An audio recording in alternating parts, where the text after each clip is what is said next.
Bueno, pues empezamos o volvemos a empezar con la sexta entrega de ¿Y tú de quién eres? Ese pequeño podcast que se dedica un poco a demostrar que en Almagro hay algo más que encajes, berenjenas y otras cosas más que nos achacan. Y hoy conoceremos a Ángel Daniel de Toro Gómez, el párroco González, local. González. González. Sí, González. sí. Bueno, ¿y tú de quién eres? Bueno, pues yo soy de Isabelo y Ángela, es el nombre de mis padres, y natural de Bolaños, nací en 1958 y siempre he estado a caballo entre Almagro y Bolaños. Y bueno, pues luego la historia te acaba dejando otra vez a caballo entre Almagro y Bolaños como estoy ahora. Sí, mi infancia fue aquí, entre Almagro y Bolaños, pero siempre he tenido familia en Almagro. Y entonces, bueno, pues tanto aquí como allí tenía mi panda de amigos y ahí se fue desenvolviendo hasta los 23, 24 años que me fui al seminario. ¿Cómo se desarrolló tu infancia?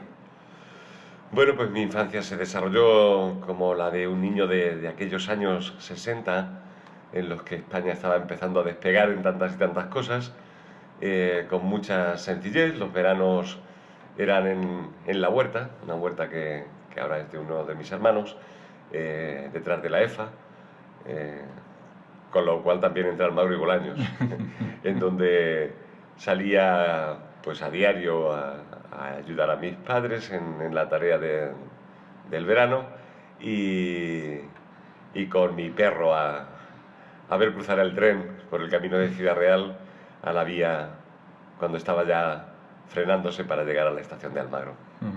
La sencillez de antes, ¿no? Sí, con esa normalidad en que jugábamos los niños en aquel entonces sin muchos juguetes, pero con mucha inventiva. Yo, pues hacía caballos y toros con los pepinos en la huerta y hasta el punto de que alguna vez me tenían que regañar mis padres porque los estropeaba, claro. Claro.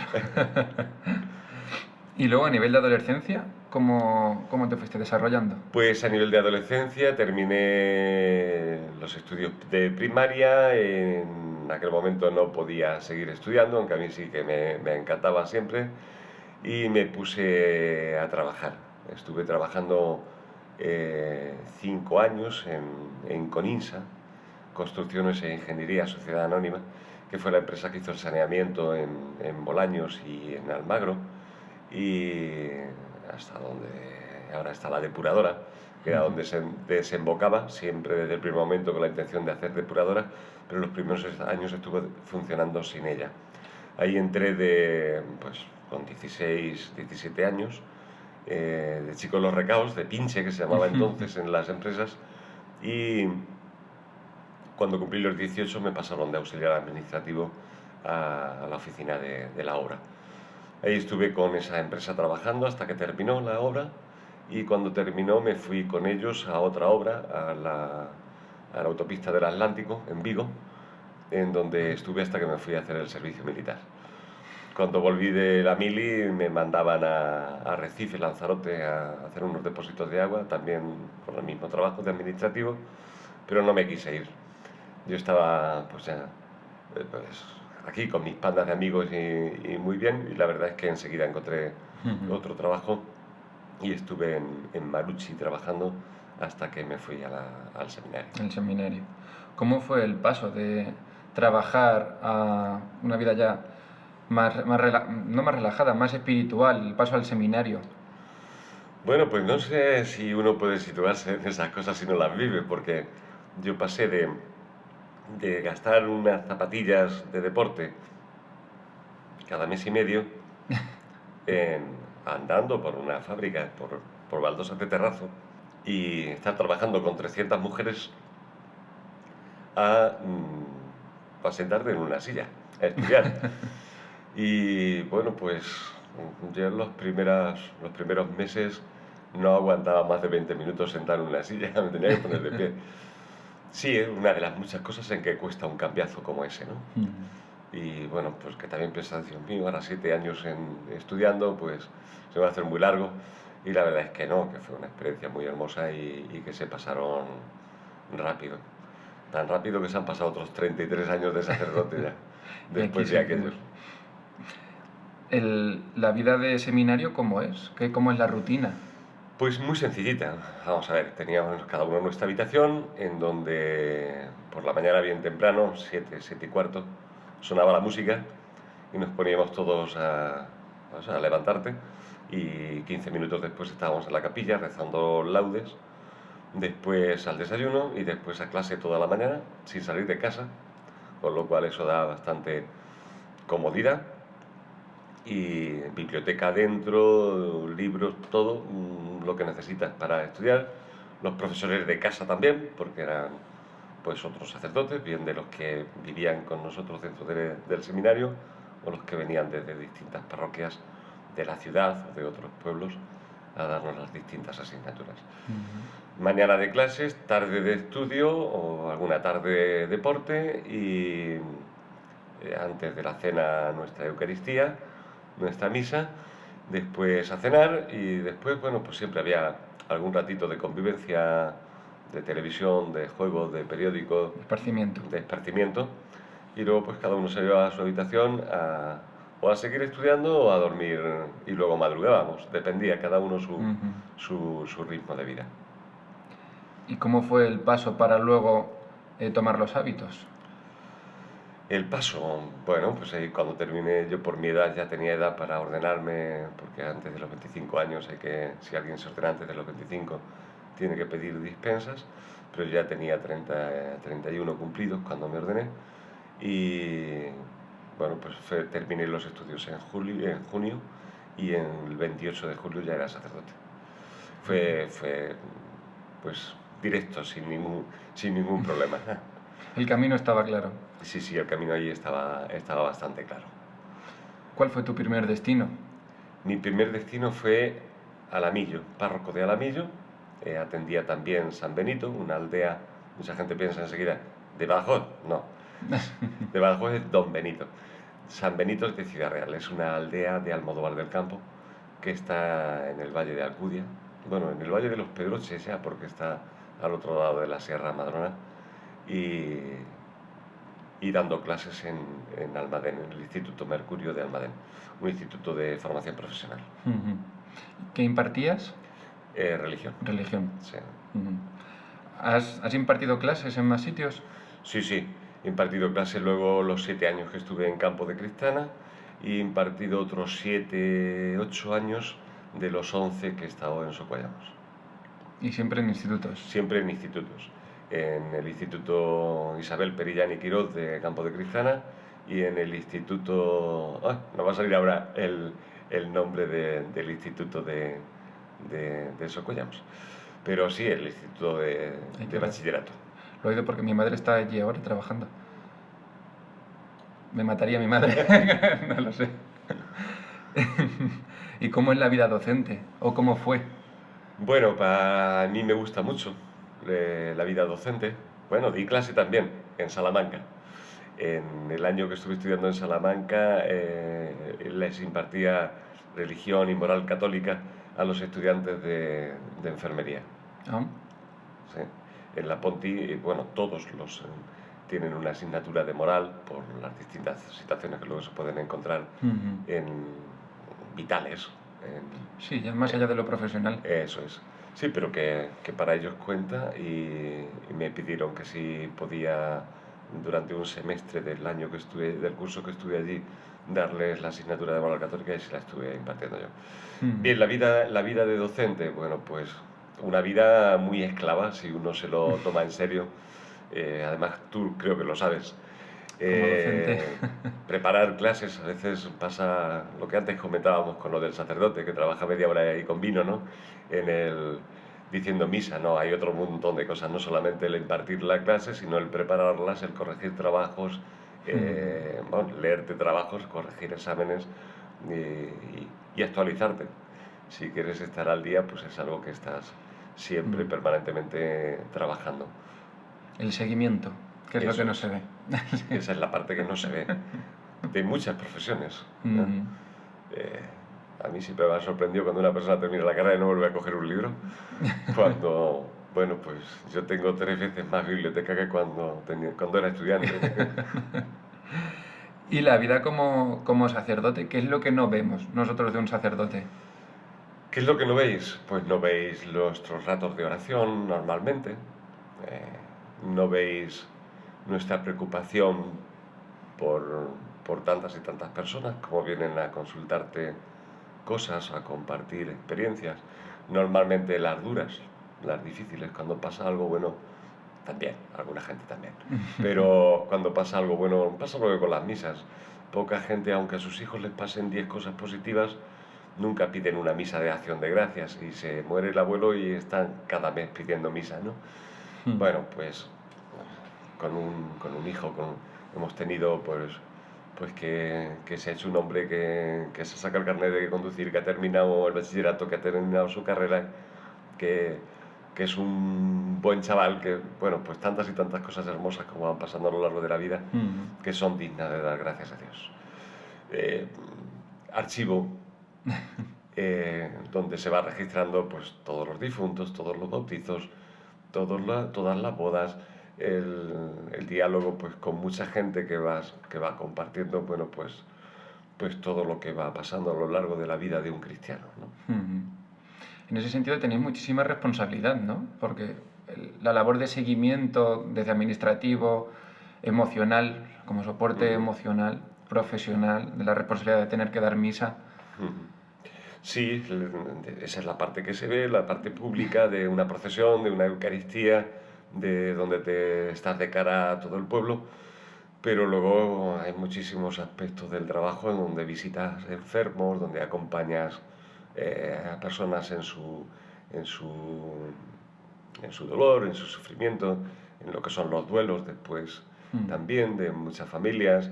Eh, bueno, pues es un trabajo muy hermoso a nivel de compartir pues cosas a veces, no sé, si puede servir el ejemplo de que hay una persona que viene y se desahoga de cosas contigo que a lo mejor con su marido o con su mujer no ha podido No puede ser. decírselo.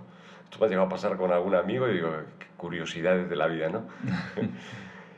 La mujer de algún amigo mío pues tiene a ese nivel de espiritual, lógicamente, pero en donde entran muchos aspectos de la vida en que a mí me ha compartido cosas que con su marido ni siquiera es capaz de decírselas, ¿no?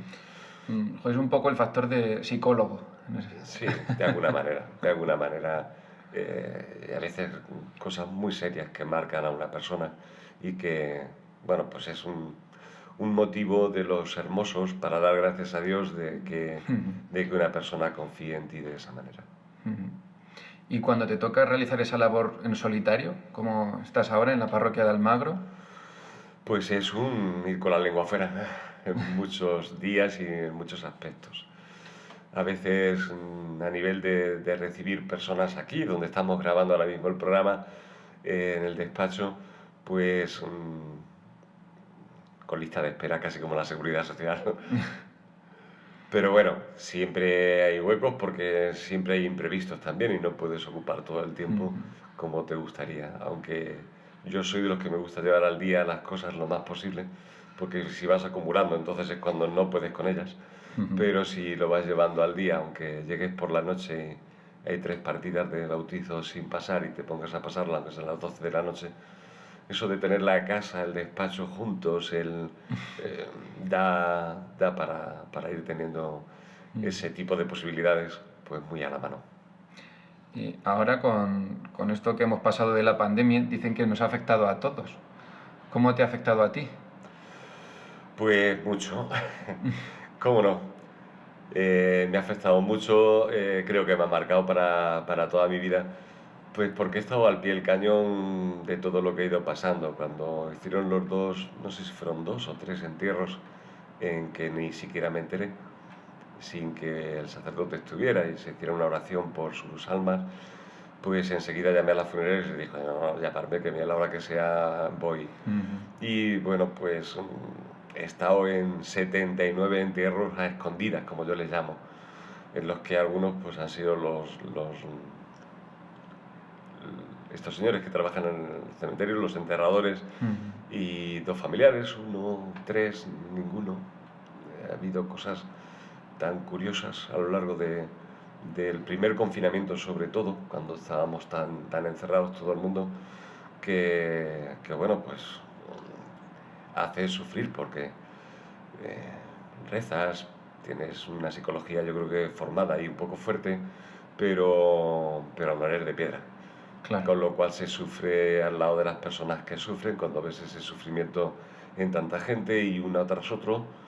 Como venías de hacer un entierro y te estaban llamando que dentro de 2 horas traían otro, pues yo alguna vez tuve que parar el coche ahí por la calle Colegio, por donde está el edificio de la antigua universidad, porque iba llorando y no podía ni ver, ¿no? Y tuve que parar el coche porque se acaba sufriendo y hay que desahogarse, ¿no?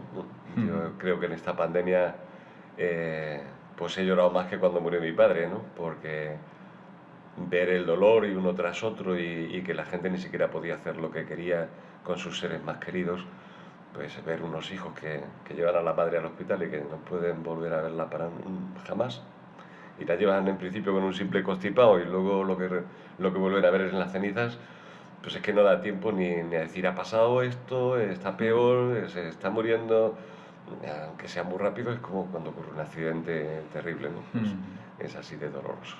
No poderse preparar emocionalmente para el momento. Un tipo, con lo cual los duelos han sido mucho más largos, ha habido psicológicamente miedos, no ha habido, sigue habiendo. Hay personas, Sí. hay personas que siguen sin salir a la calle con la libertad que lo hacían antes. Y los saludos. Los saludos se han La quedado como muy distancia, fríos. eso es. Sí, sí, a veces un abrazo, un sentirte acompañado por las personas que te quieren, por tus amigos, en un momento triste, pues ayuda. Es verdad que a veces para una familia que viene muy cansada porque los últimos días su padre o su madre o su ser querido que ha muerto está en el hospital y ha sido duro y cansado, luego otras 24 horas con un montón de atendiendo a mucha gente, pues es una paliza, pero es una satisfacción el sentirte querido, el sentirte acompañado, el no sentirte solo en esos trances. Y bueno, pues aquí es que ha sido todo el mundo Claro. sentirse solo. Todos. Y yo también, claro, porque aunque salía muchas veces a la calle y la gente se quejaba de que no podía salir, yo lo que pedía todos los días en la oración es que no tuviera que Que no salir, tuvieras que salir. porque cada salida era para una cosa de estas. La fe también está en eso, ¿no? Hombre, claro que sí. Y la confianza en Dios y acabas viéndolo, porque a pesar de haber estado de apoyo psicológico yendo 2 días en semana, 1 hora y media, 2, a la residencia de mayores, de aquí en donde yo me encontraba a las chicas de la limpieza de la residencia limpiando y llorando, pero bueno, yo allí iba con mi EPI, con mi doble mascarilla y tal, y estar en todos los entierros y yo no me contagié. No. Tengo la experiencia de que luego lo pasé casi un año después, en casa. Uno de mis, no sé si era un hermano o uno de mis cuñados, el que primero lo cogió. El caso es que acabamos toda la familia contagiados al mismo tiempo y en Navidades. Y gracias a Dios sin ninguna Sin sintomatología, consecuencias. sin ninguna consecuencia para ninguno. El mayor miedo era mi madre, que ya es muy mayor, pero no, ella también estuvo sin ningún problema. ¿Qué más es la fe, aparte de ese acompañamiento y esa esperanza? Pues la fe es una confianza profunda en Dios, donde te dejas llevar por Él a donde te lleve, a donde te lleve. Haces tú unos planes en principio, empieza por una gran experiencia de cercanía con Dios, en la que se disfruta un montón, pero luego es un desarrollo personal en la fe, cuenta aquel que te la da, que es el Señor, y es una gracia.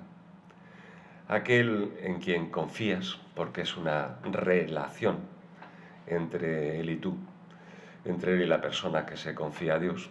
En la Biblia hay personajes, un hombre de fe, pues Abraham, donde el Señor le promete que va a ser el padre de una gran nación cuando era un hombre mayor y su mujer estéril. Y él decía, pues esto cómo puede ser, pero si tú me lo prometes, me lo creo. Y efectivamente acaba pues no siendo el padre de una gran nación, sino que hoy es el padre en la fe de judíos, de cristianos y de musulmanes. O sea que imagínate si es padre. Más que las arenas de la playa le prometió el Señor y así es. Ujú. ¿Por dónde más te ha llevado la fe, aparte de Alamillo?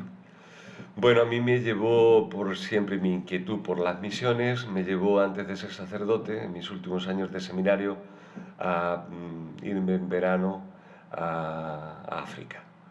Y estuve con la Sociedad de Misiones Africanas, la SMA, estuve con ellos en las misiones que tienen en Benín, en el norte del Benín. Benín es un país muy pequeñito, entre Nigeria y Togo, y, y ahí he estado en 2 ocasiones, una antes de ser sacerdote y otra después. Me llevó a esa experiencia, que es una experiencia totalmente distinta. Hablar de aquella realidad es hablar de otro mundo, porque tengo la experiencia de que cuando cuento cosas de allí, la gente no se las cree.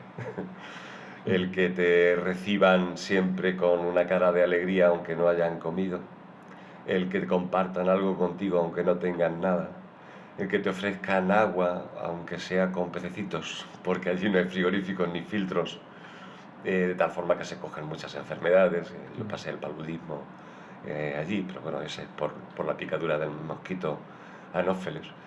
Y que sea el que ver la sonrisa de los niños, aunque tengan ese montón de carencias, pues es es otra realidad. Ver cómo se puede vivir con tan poco.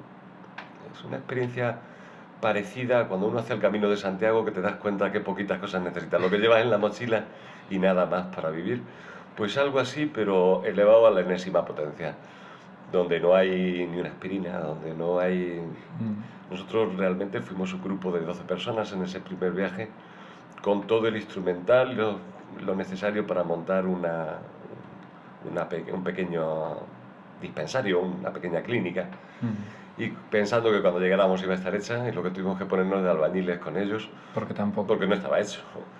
O sea que, bueno, allí se quedó todo para que lo montaran, porque gracias a Dios llegó todo, cosa que no te puedes imaginar cuando llegas a un aeropuerto como el de Ouagadougou, la capital de Burkina Faso, y una madrugada a 40 grados y lloviendo a mares, y te van cogiendo todos los paquetes y todas las bolsas y todas las maletas y tal, te las van tirando por allí, y en vez de una pegatina con un código, lo que van es poniendo en un número con una tiza.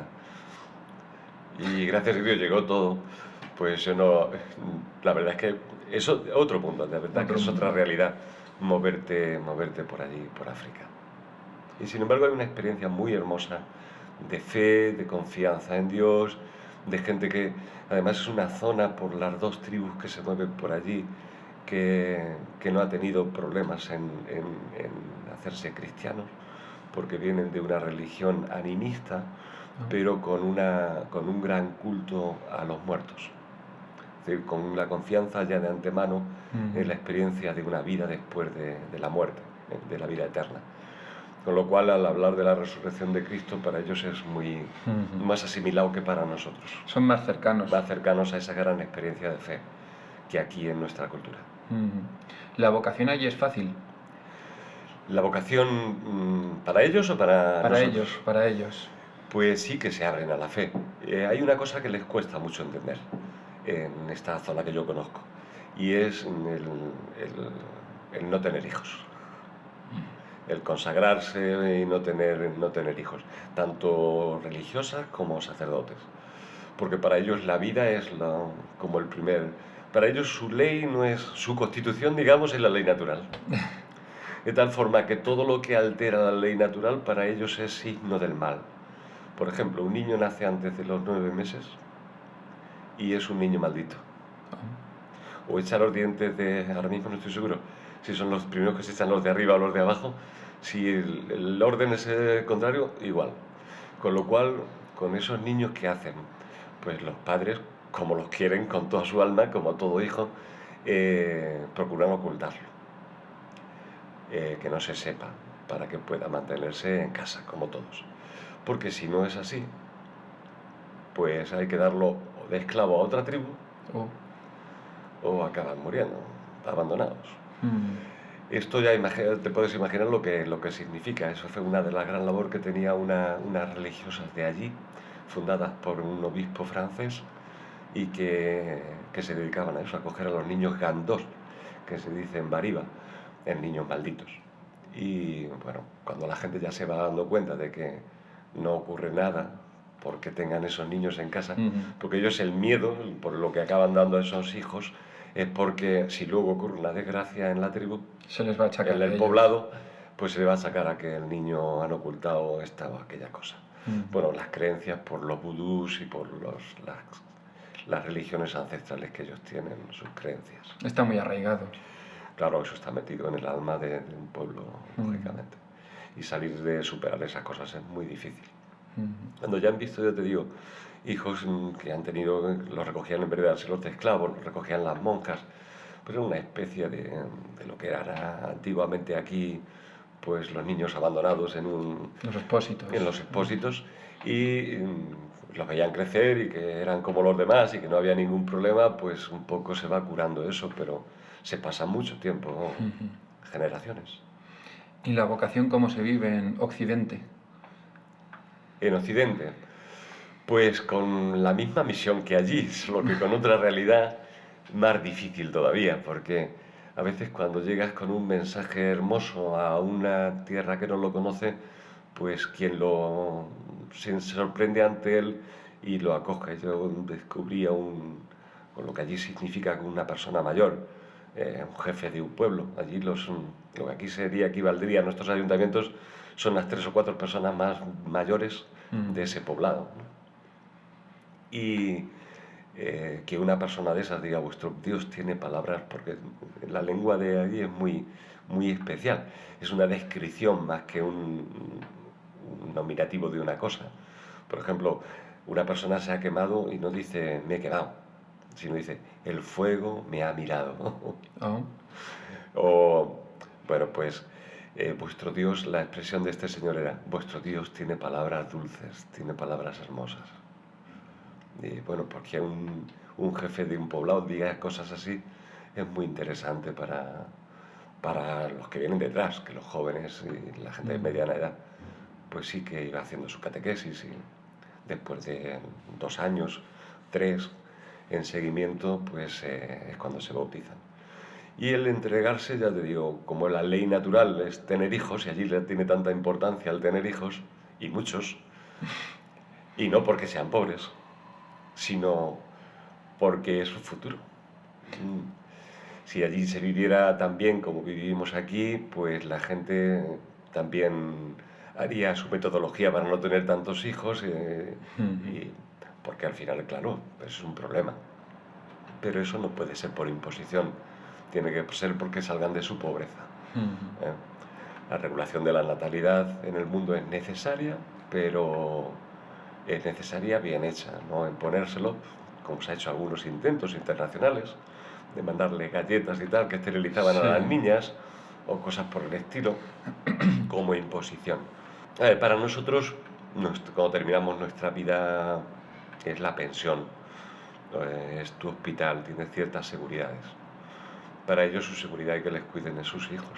Su y como decía, muchos pues no llegan a ser adultos, por pandemias, por estos estilos de vida tan carentes, pues tienen muchos hijos. Además, cada hombre tiene varias mujeres, entonces solo tener una mujer, solo no tener ninguna, es dedicarte, no transmitir la vida, eso es una de las cosas que más les costaba. Mucho más que lo de la creencia en la resurrección. El asegurarse un futuro. Sí, claro, como todo ser humano en la ley de vida. En Occidente, si pudiesen tener descendencia, aumentaría la vocación de jóvenes.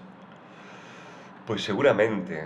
Hoy ni siquiera los que somos creyentes, esta experiencia es muy viva y no sabéis hasta qué nivel, porque hay chicos o chicas que se plantean la vocación, pero hoy no encuentran.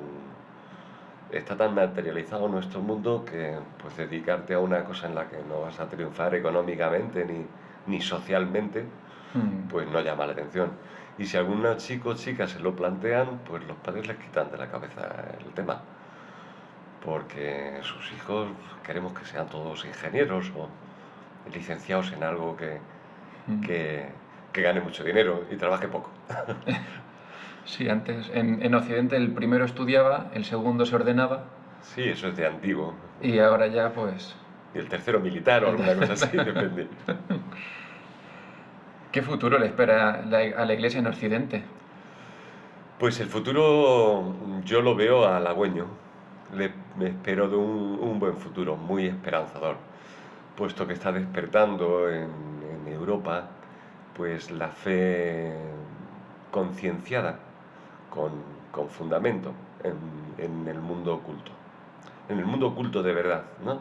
Es decir, en los grandes intelectuales, en los nuevos filósofos, en los nuevos científicos, puesto que acaban descubriendo, pues como conociendo todo lo que el ser humano hoy conoce, sigue habiendo un más allá, sigue habiendo algo en lo que, pues desde el astrofísico que no sabe darle explicación a los agujeros negros, o del que a través de estos túneles del tiempo que son fantasía o literatura, pero que puesto en su conocimiento del espacio, pues acaba descubriéndoles un orden tan perfecto y tan exacto que, pues como decía ya Santo Tomás de Aquino, que no puede existir un reloj sin relojero y que solo ha habido alguien que le ha dado un orden, que le ha dado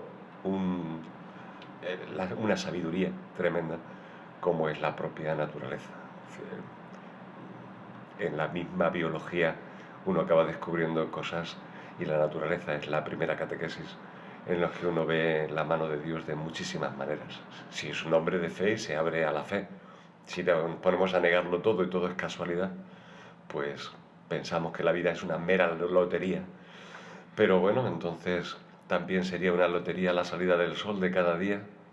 Bueno, podríamos predecir un eclipse para dentro de 10 años a tal hora. Y sin embargo tiene esa exactitud, más que un reloj suizo. Totalmente, totalmente. De hecho, este resurgir del cristianismo en Europa tiene que ver con los valores que se han ido vinculando a la democracia o a los sistemas políticos que han ido conformando A la Europa. libertad verdadera. Un hombre es libre cuando elige entre lo que conoce, no cuando desprecia lo que no conoce. En esto hay algún gran pensador, y ateo, por cierto, francés, que cuando su hijo le preguntó que le firmara para no apuntarse a religión, le dijo, no, no, si tú el día de mañana quieres decir que no a la fe, se lo dices, como se lo dije yo, pero porque lo conozcas, no porque digas eso no me gusta como un niño. Entonces me parece una postura muy equilibrada, cosa que a veces no tenemos ni siquiera los creyentes, y que un ateo te haga esas cosas, pues es interesante el descubrir la fe desde ahí.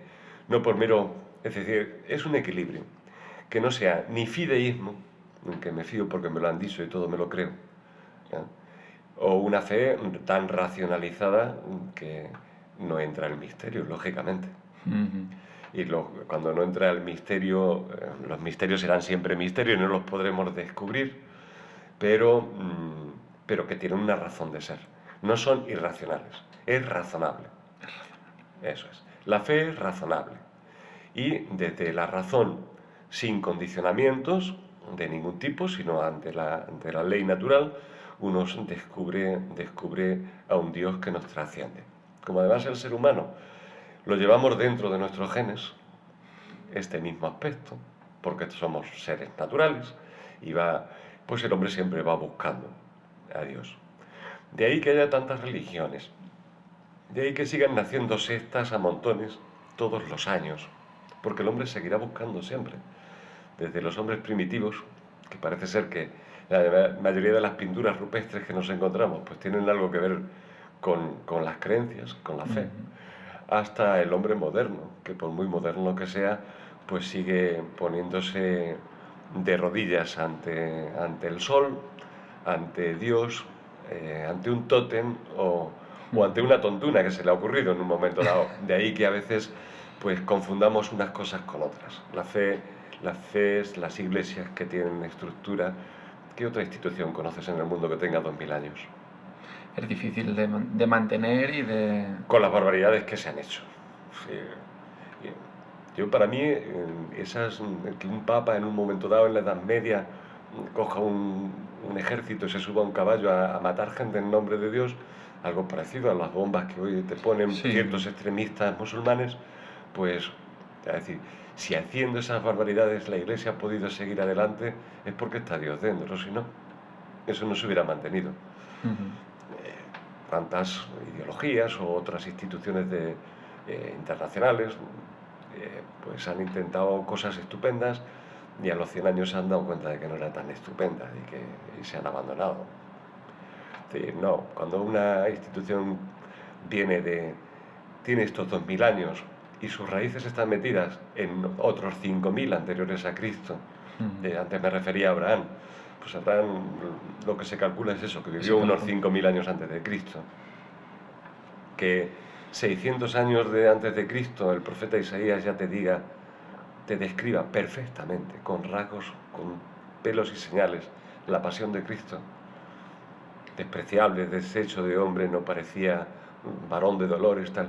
Te lo va describiendo con unas palabras que después de ocurrir la pasión las entiendes perfectamente. Pero que estaban previsas proféticamente unos 600, 700 años antes de Cristo.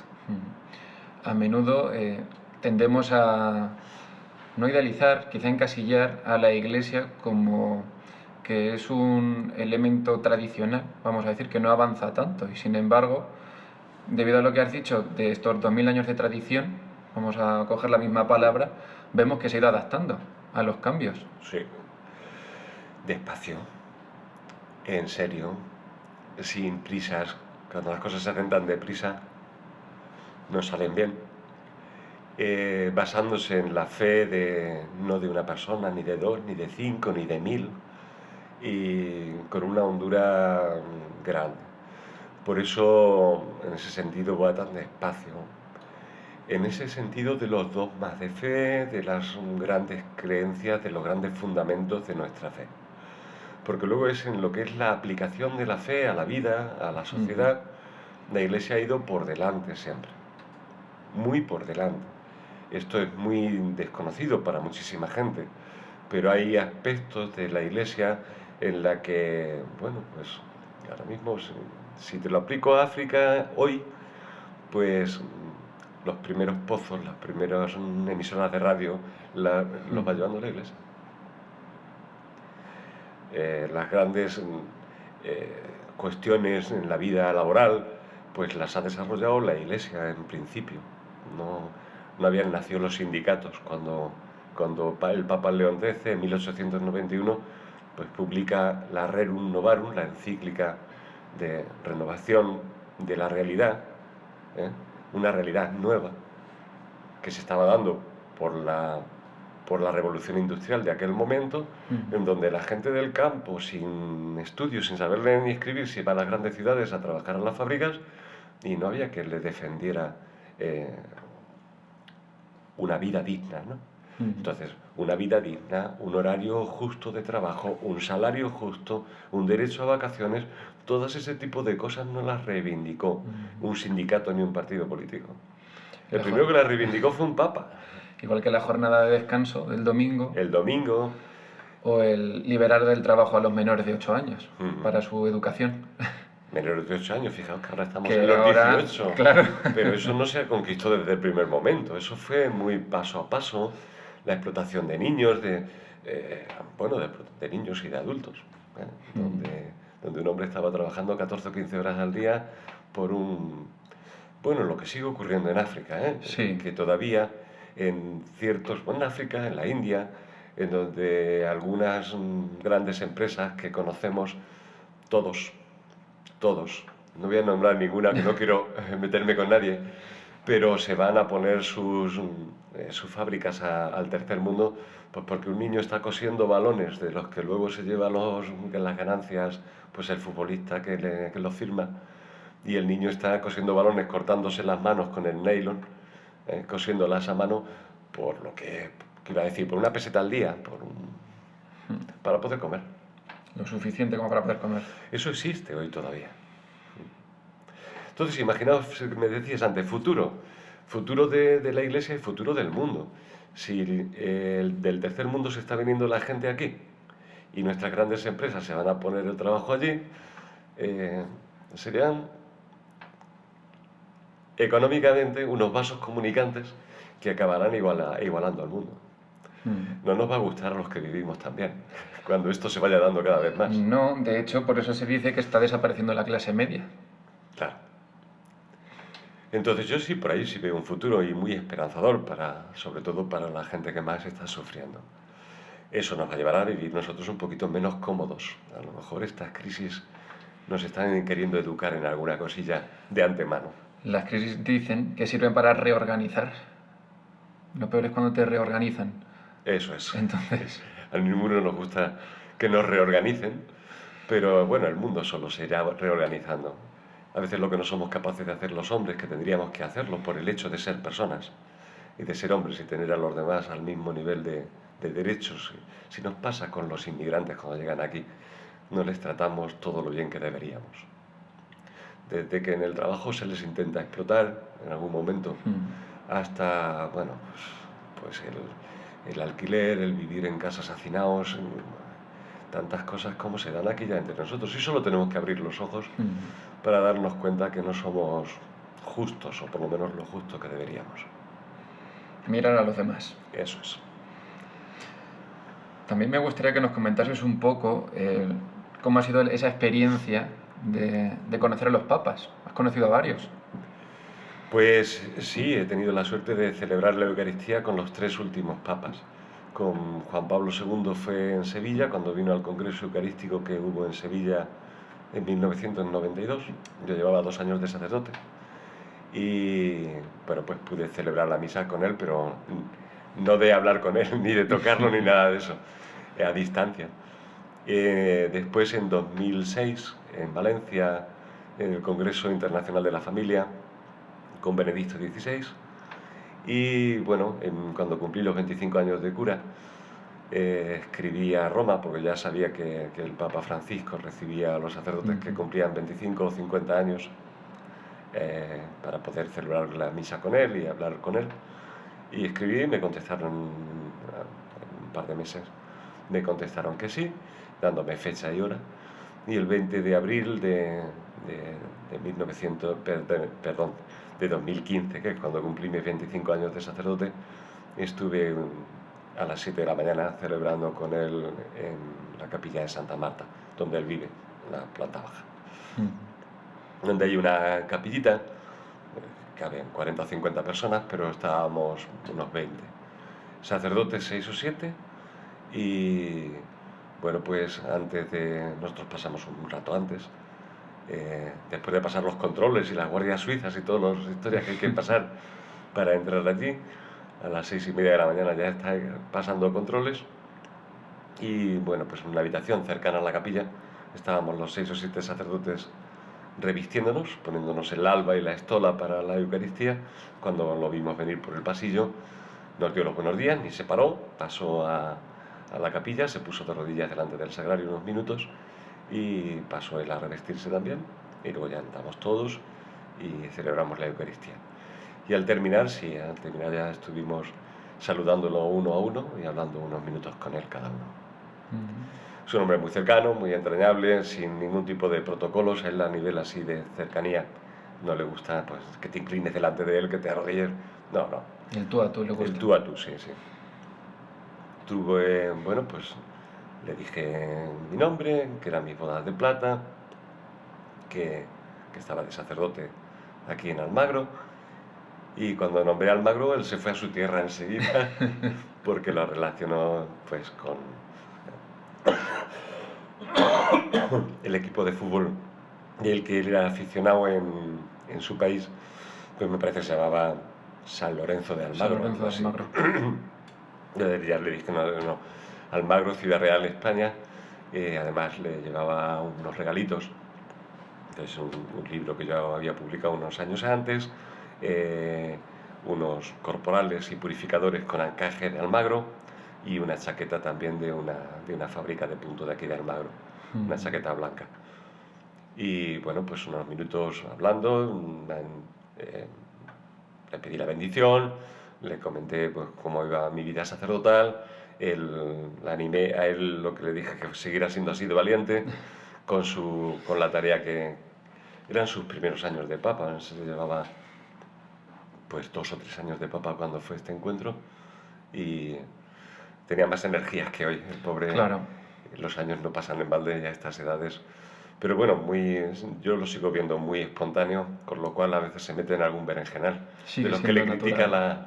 el mundo, pero es porque él no se corta, es espontáneo y dice las cosas como las siente. Y en estos cargos a veces hay que ser, y en un mundo como el del Vaticano, tan protocolarizado y con tanto, pues a veces supongo que él se sentirá muy encorsetado y que le costará mucho. Un poco incómodo quizá. Ajá. Sí, sí.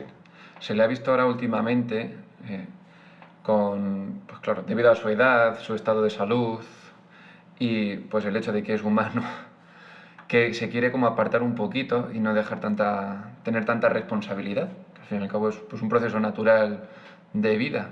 Y debido a cómo llegó él, Ajá. que no se habían dado se ha dado algún caso durante los papados de que algún papa se aparte por temas de salud, pero en nuestro mundo más cercano no había sucedido. No había sucedido desde hacía muchos siglos. Muchos siglos, no sé si eran 9, de los 20. Y cuando él lo comenta o lo deja caer, pues a veces tendemos un poco como a, no a criminalizarlo, pero quejarnos de que pues tampoco hace tanto, ¿no? Lo que decíamos antes, es solo Bueno. una misa de 45 minutos o media hora. A ese nivel yo siempre pongo el mismo ejemplo, puesto que tengo experiencia de ello. Yo he trabajado en el campo y sé lo que es venir cansado de vendimiar o de coger aceituna o de podar y te acuestas y te levantas nuevo. Pero cuando te cansas psicológicamente no se descansa en una noche. Entonces, bueno,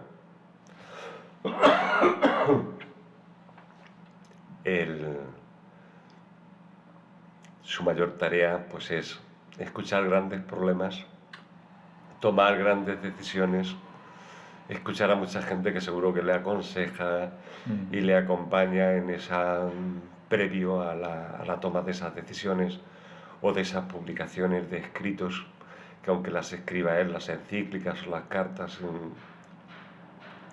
pues no dejará de aconsejarle otros teólogos. Porque a nivel de ser un gran teólogo, nuestros últimos papas ha sido Benedicto XVI. Pero el Papa Francisco no es un teólogo de primera fila. Juan Pablo II no era un teólogo de primera fila. Es decir, las grandes cuestiones de fe a estos niveles se dejan aconsejar y acompañar y ayudar por mucha gente. Es decir, un papa no publica una encíclica sobre la salud sin contar con un montón de médicos. De expertos. Claro. ¿Por qué? Pues porque va a tener una repercusión luego internacional para el mundo entero. Y esto no se hace por casualidad. Por eso hablábamos antes de la lentitud de la Iglesia. Claro, es que hay cosas que no se pueden hacer a la ligera. Se habla de cosas sobre la eutanasia, que tanto problema por la defensa de la vida, que tiene como principio, por ley natural, la Iglesia siempre estará en contra.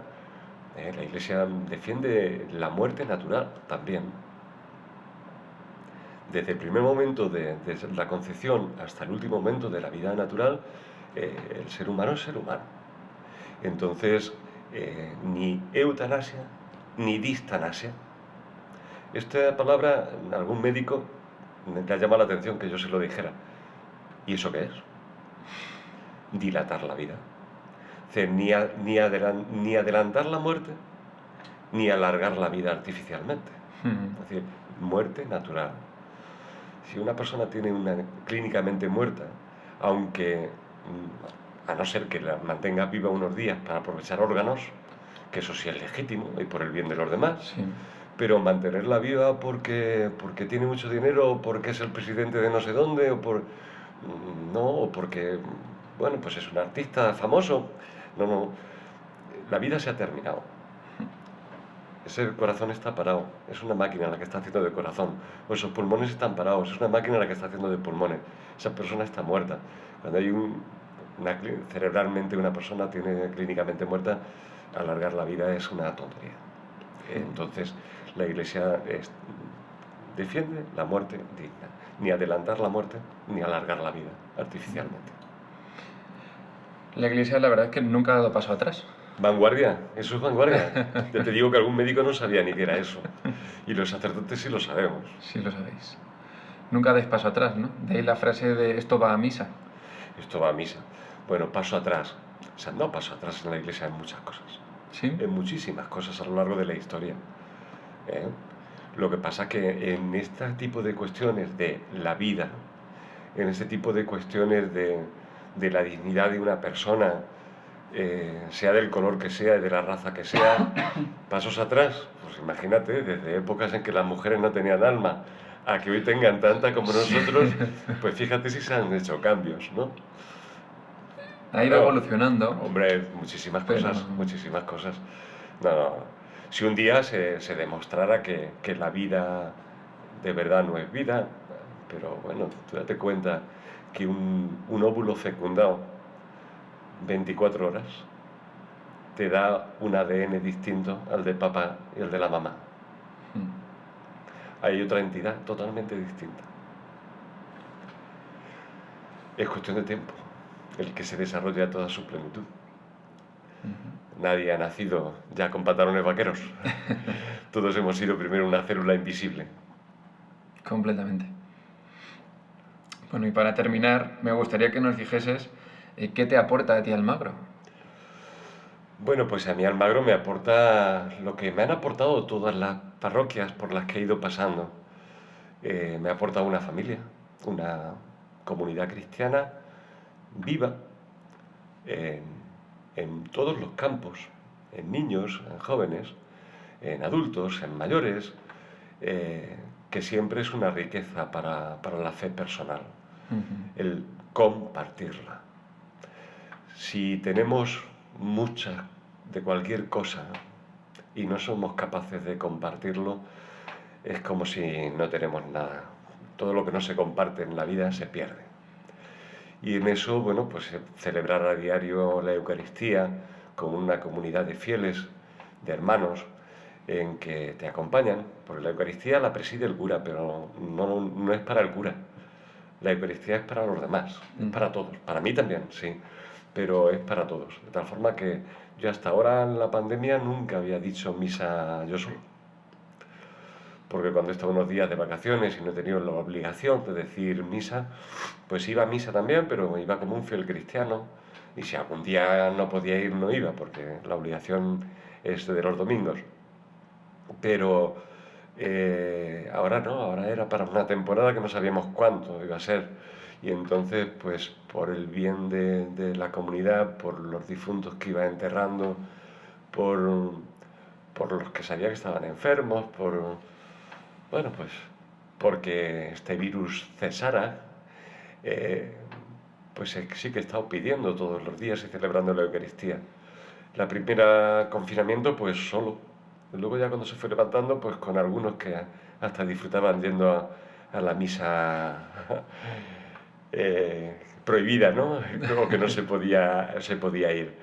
Y bueno, pues ha sido una experiencia única. Dios quiera que así sea, que sea única, que no se vuelva a repetir.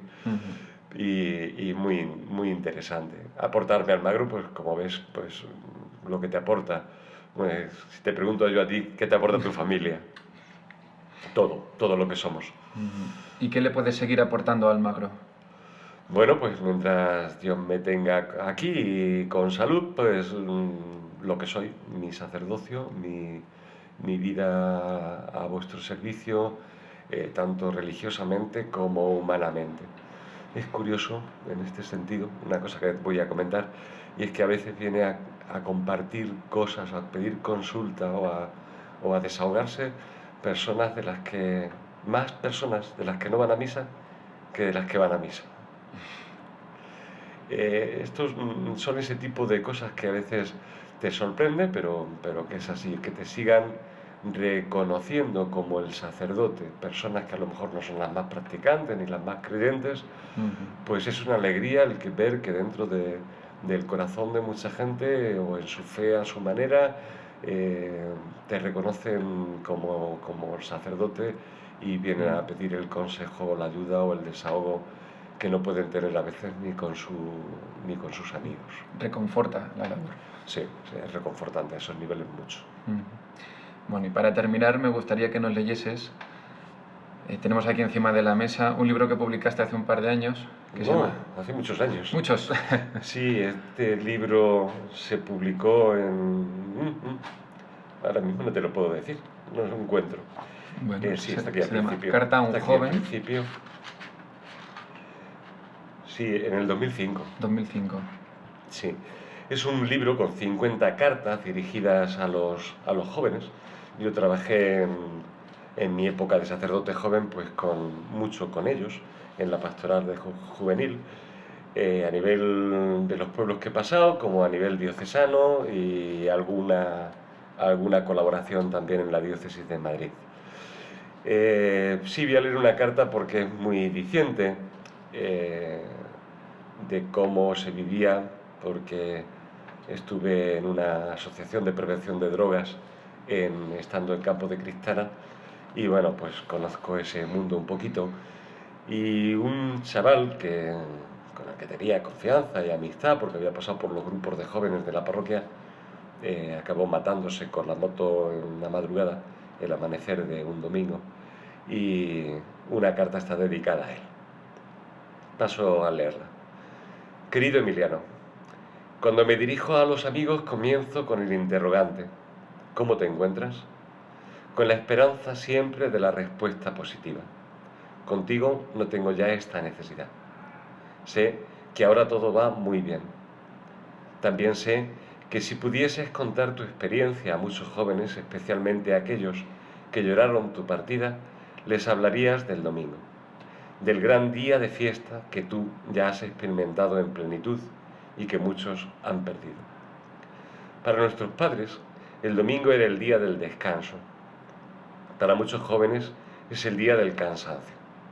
Para ellos era el día festivo, para muchos de vosotros, el día del tránsito al lunes, a la espera del fuego destructor del sábado siguiente con sus 2 noches de marcha, que oprimen como unas grandes mandíbulas el día, reduciéndolo a una larga siesta, como si se repudiase la luz.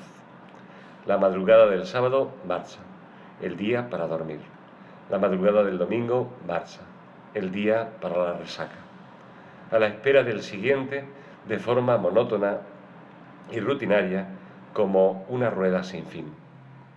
Pero las vueltas de la rueda sí ponen fin a muchas ilusiones y proyectos, truncando en sus giros muchas vidas. Emiliano, porque te he conocido, creo que en profundidad, por la frescura y la sinceridad que te caracterizaba, porque valoré siempre tu amplia sonrisa, tu optimismo y alegría, porque me permitía aconsejarte, creo que como un padre, y en ocasiones me escuchaste. Quisiera que el final de tu historia no se repitiera nunca más. Tú también lo deseas así, porque eres de corazón grande, tanto que tus órganos han servido para prolongar vida, quizá hasta para multiplicarla. Y esto es solo un signo de lo que tu alma casi de niño encerraba. A ninguno de los dos nos gustaría que la rueda del riesgo, en su constante girar, atrapase a nadie más. Quiero, por tanto, que pidas a mi jefe, así te gustaba nombrar entre nosotros a Dios, que sin perder la ingenuidad, ni la frescura sincera de la juventud, ni la capacidad de fiesta y alegría que debe caracterizaros siempre, los haga sensatos, responsables, consecuentes, respetables y respetuosos. Capaces, en definitiva, de alcanzar la felicidad que todos anhelamos, viviendo la juventud como un hermoso paseo hacia la madurez, no dejándose la vida en ella. Pídeselo, Emiliano, pídeselo ahora que lo tienes cerca. Pídele por tu madre, por todas las madres que pasan los fines de semana en vela, a espera del domingo, para poder exclamar: gracias, Dios mío, que ya están todos en casa otra vez. Hasta siempre, Emiliano. Hasta el encuentro final.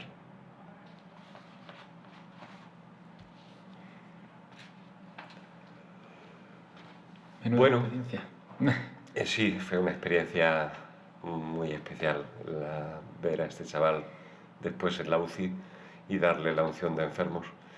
Allí creo que es el único sacramento que da en mi vida que no me salía a rezar, sino meterme con él. Te estuve regañando.